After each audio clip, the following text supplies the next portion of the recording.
Fakta nomor 1. Di Hum, suara misterius dari langit. Di beberapa tempat di dunia, kayak Taos di New Mexico, orang-orang ngeluh dengar suara dengungan rendah kayak mesin diesel, tapi nggak ada sumbernya. Suaranya stabil, terus menerus, dan cuma terdengar.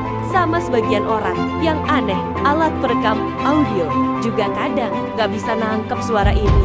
Ilmuwan udah nyoba jelasin, mulai dari frekuensi industri sampai getaran bumi, tapi tetap nggak nemu jawabannya. Sampai sekarang, Hum masih jadi misteri yang bikin orang begadang sambil mikir, ini suara apa sebenarnya? ¿Qué es eso, hermano? Hasta los perros están llorando, mira.